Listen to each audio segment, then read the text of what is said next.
আমরা গত মেলাতে একজন অবশ্য বলছিল যে তাদের নাকি এই বুলেরই বাচ্চা 9 লিটার দুধ দিচ্ছে। আরসিসি গরু আমার এখানে যেগুলো গরু আছে 400-500 কেজি ওজনের হয়ে যায়, তাও তো আমরা খাওয়াইতে পারি না, খাওয়ান বাদ দেই। তার মানে একটু যত্ন পাইলে দেশি গরু 400-500 কেজি ওজন হয়, দুধও 7-8-9 লিটার পর্যন্ত সর্বোচ্চ উঠে যায়। তার মানে বেস্ট যে স্যাম্পল কাদেরকে আমি মা বাপ বানাচ্ছি, এটাই হলো জাত উন্নয়নের মূল মন্ত্র। আমি যাকে তাকে যদু মধু কদু এরকম ভাবেও যদি বলি যে তাকে বাবা বানালে লাভ হবে না। আর আমাদের দেশে জাত উন্নয়নের সংজ্ঞাটাই আমরা ভুলে গেছি। জাত উন্নয়ন মানে কি, যে জাত যেভাবে আছে তাকে তার চার বেটার করা, আরসিসি যেমন আছে তাকে ওই কন্ডিশনে আরেকটু ভালো আরসিসি করা, নর্থ বেঙ্গল গ্রে কে আরো একটু ভালো নর্থ বেঙ্গল গ্রে করা। কিন্তু আমাদের দেশে আমরা মনে করি যখন এক জাতের সাথে আরেক জাত মিক্স করব সেটা হবে জাত উন্নয়ন। এটা হলো ডাহা মিছা কথা, ডাহা একটা ভুল কথা। আসছে তো আপনার কাছে প্রশিক্ষণ নিতে, কি প্রশিক্ষণ দিবেন বলেন ভাই প্রশিক্ষণের চেয়ে আমরা তথ্য শেয়ার করতে চাই যে আমাদের আসলে কি আছে, কোন দিকে মনোযোগ দেওয়া দরকার। আসলে বুদ্ধি পরামর্শ দেওয়া ছাড়া আমাদের খুব বেশি কাজ নেই। যেমন শুরুতে এখানে দেখেন নতুন একটা local germplasm conservation centre LGCC অথবা local cattle germplasm conservation centre, মানে আমাদের বিদায়ী উপদেষ্টা ছিলেন উনি কিন্তু লোকাল জাত পছন্দ করতেন। আমরা যারা রিসার্চের সাথে জড়িত, রিসার্চ বলবো না, লাইভস্টকের সাথে, তারাও দেশি গরু খুব পছন্দ করি। কারণ দেশি গরু পছন্দ করার অনেকগুলো কারণ আছে। তার মধ্যে প্রথম কারণ হলো এই গরুগুলা বিগত কয়েকশো বছর ধরে আমাদের ওয়েদারে খাপ খাওয়ার উপযোগী করে তৈরি হয়েছে। এই মুহূর্তে দেখেন আমাদের এখানে 4টা লোকাল জাত, স্পেশালি বাংলাদেশে এই মুহূর্তে 5টা লোকালকে জাত হিসেবে আমরা আইডেন্টিফাই করে রাখছি। এখানে 4টা আছে, আমাদের আরেকটা বাদ আছে হলো নেত্রকোনা ব্ল্যাক নামে, যেটা নেত্রকোনা কিশোরগঞ্জ অঞ্চলে এদিকে হাওড়া অঞ্চলে পাওয়া যায়।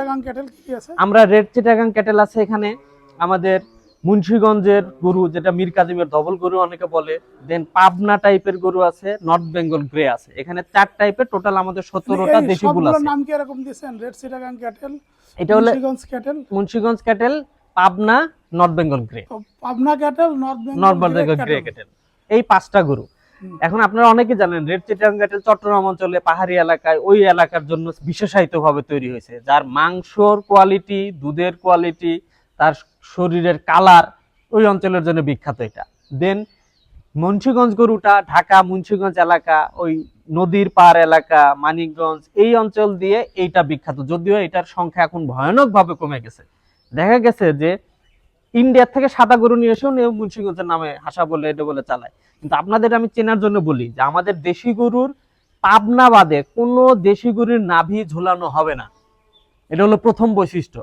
দেন আপনি অন্য কিছু মিলান, নাভি ঝুলে যাওয়া মানে বুঝবেন যে অন্য জাত ঢুকে গেছে এর মধ্যে, স্পেশালি শাহিওয়াল, ইন্ডিয়ান ব্রিড। মানে ইন্ডিয়াতে প্রায় 50টার মতো ক্যাটেলের ব্রিড আছে, কিন্তু দেশি আমার পাবনা যেহেতু শাহিওয়াল এবং দেশি মিলে ডেভেলপ হয়েছে, সো এখানে শাহিওয়ালের কারণে নাভি ঝুলানো পাবেন। কিন্তু বাকি দেশির কোনোটাতেই নাভি ঝুলানো, নাভি ঝুললেই নর্থ বেঙ্গল গ্রে তো ঝুলবে না, মুন্সিগঞ্জও ঝুলবে না, রেড চিটাগাংও ঝুলবে না, নো নাভি ঝুলা। নাভি ঝুললেই মনে করবেন এখানে অন্য জাত ঢুকে গেছে, গ্যারান্টেড। এখন আমরা কি দেখতে, এখন আমরা প্রথমে দেখবো হলো মুন্সিগঞ্জে যেটা গরু, মুন্সিগঞ্জ গরু। আমাদের কাছে এই মুহূর্তে 5টা মুন্সিগঞ্জ গরু আছে। আমরা গত মেলাতে একজন অবশ্য বলছিল যে তাদের নাকি এই বুলেরই বাচ্চা 9 লিটার দুধ দিচ্ছে। আমার কাছে একটু সন্দেহ হয়েছে যে আসলে উনি ওই বুল দিয়ে ইনসেমিনেট করছে নাকি ওই বুলের বাচ্চা, যাই হোক চেক করার বিষয় আছে। তবে মেইন মেসেজ যেটা, যে মুন্সিগঞ্জ গরু 9 লিটার দুধ দেয়, এটা হলো মেসেজ। কোন গরু দিয়ে তৈরি হয়েছে এটা আপনার জন্য মাথা ব্যথা না, কিন্তু মুন্সিগঞ্জ গরু, এই গরুটার চাহিদা যে ব্যাপক চাহিদা, এটা দেখেন আমাদের আবহাওয়াতে খড় খেয়ে বেঁচে থাকে, আমাদের নিয়ে কোনো তার ভিআইপি খাবার দাবার দরকার হয় না। এই সামান্য সিমেন্ট কালেকশনের খড় খাওয়াই দেখেন তার ওজন, কালার সুন্দর চকচক আছে, কোনো সমস্যা নেই। এই যে 5টা আছে আমাদের হলো মুন্সিগঞ্জ গরু, এই 5টা আমাদের মুন্সিগঞ্জ গরু এই মুহূর্তে আছে। এর চেয়ে আরেকটা জাত যেটা উত্তরবঙ্গের জাত, আমরা নর্থ বেঙ্গল গ্রে বলি, অনেক সময় মজা করে আমি এই নর্থ বেঙ্গল গ্রেকে ব্রাহ্মা লাইট বলে বুঝতে পারেন। দেখেন এই গরুটার গড়ন দেখেন, সৌন্দর্য দেখেন, তার কুচ দেখেন, তার কালার দেখেন, ব্রাহ্মার মতো মনে হয়। তার মানে কি, এই গরুগুলোকে আমরা যত্ন করি নাই, সায়েন্স অ্যাপ্লাই করি নাই বলে এটা ব্রাহ্মা হয় নাই। যদি আমরা এই ব্রাহ্মার, যেমন আমেরিকানরা 100 বছর ধরে চেষ্টা করে ইন্ডিয়া থেকে গরু নিয়ে যায়, সেটাকে ব্রাহ্মা বানাইছে। তা আমরা যদি এই নর্থ বেঙ্গল গ্রেকে আমরা যদি পরিচর্যা করতাম, পরিচর্যা মানে বোঝাচ্ছে সাইন্টিফিক পরিচর্যা, তাকে সাইন্টিফিক্যালি তার মেরিট যদি আরো বাড়াইতাম, এটা র্যান্ডম গরু, এটা কিন্তু আমি তৈরি করি না, আমি জাস্ট গাভীর সাথে আসছে, তারাই যদি ওজনে 400-500 কেজি ওজন হয়ে যায়, তাহলে আপনি চিন্তা করতে পারবেন না যে কতটা বেটার। দেন আরসিসির দিকে তাকান, এই যে আমাদের এখানে 7-8টা আরসিসি বুল আছে, যেগুলা কত সুন্দর। সবচেয়ে মেইন বিষয় হচ্ছে আপনি এই গরুগুলো, RCC তে দুধ কেমন হয় বডি ওয়েট? আরসিসি গরু আমার এখানে যেগুলো গরু আছে 400-500 কেজি ওজনের হয়ে যায়, তাও তো আমরা খাওয়াইতে পারি না, খাওয়ান বাদ দেই। তার মানে একটু যত্ন পাইলে দেশি গরু 400-500 কেজি ওজন হয়, দুধও 7-8-9 লিটার পর্যন্ত সর্বোচ্চ উঠে যায়। তার মানে আমি একটু পরিচর্যা করলে আরো বাড়বে। তার মানে গড়ে 3-4 কেজি, হ্যাঁ মাঠ পর্যায়ে অনেকে হয়তো পাবেন 1-2 লিটার, কারণ সেখানে সে যত্ন পায় না। কনসেপশন রেট কেমন এদের? Very high. আমি আমাদের কর্মীর কথা যদি বলি, অনেক কর্মী আছে কয় স্যার দেশি মেরে দিয়েছি ফ্রিজিয়ান, কেন মারছো তুমি? কয় স্যার এত ভালো কনসেপ্ট করে যে ফ্রিজিয়ানের মধ্যে দেশি দিয়ে দিছে।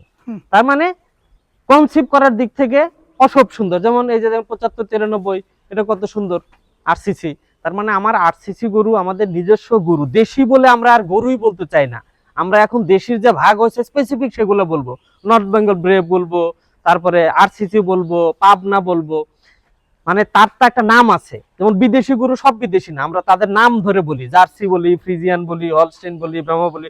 ঠিক আমার এই দেশি গরুগুলোরে আমরা এখন 5টা নাম দিয়ে দিছি, যেগুলো 5টা আলাদা আলাদা ভাবে সরকার এর রিলেটেড প্রজেক্টও নেওয়ার চেষ্টা করতেছে, যাতে অনেকে আবার প্রজেক্ট শুনলেই মনে করেন যে না জানি কি। আসলে দেখেন, আমার একটা জাতকে যদি অর্গানাইজড ওয়েতে ডেভেলপ করাইতে চাই তাহলে অবশ্যই আমাকে সাপোর্ট লাগবে। প্রজেক্ট মানে এমন না যে আমাকে সাপোর্ট দরকার।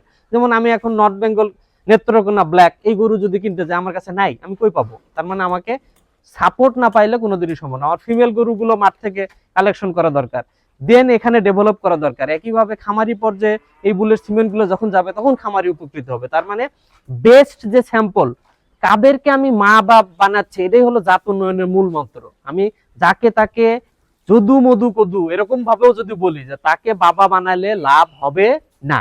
আর আমাদের দেশে জাত উন্নয়নের সংজ্ঞাটাই আমরা ভুলে গেছি।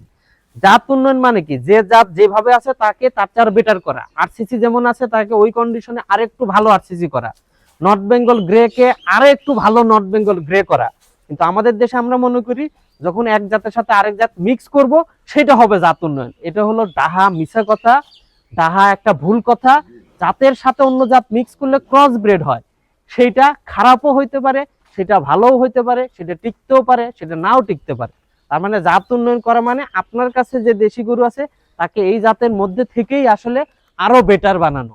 এইটাই হলো জাত উন্নত করা। প্রকৃত জাত উন্নয়ন। অবশ্যই এটাই হলো মেইন জাত উন্নয়ন। আপনারা কি এই যে ধরেন অনেকে আছে না যে খামারিকে যে পরামর্শ দেয় যে এই যে দেশিরে আপনি ফ্রিজিয়ান দেন, দেশিরে শাহিওয়াল দেন, দেশিরা কিন্তু এই দেশি যে আমাদের সুন্দর সুন্দর জাত আছে এটা দেওয়ার কথা কিন্তু সাজেস্ট আমাদের ডাক্তাররা করেন না।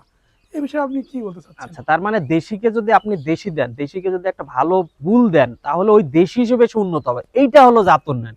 এখন দেশিকে যদি আপনি অন্য একটা ফ্রিজিয়ান দেন, তার মানে ওটা দেশিও থাকলো না, ফ্রিজিয়ান যেটা দিলে সেটা ফ্রিজিয়ানও থাকলো না।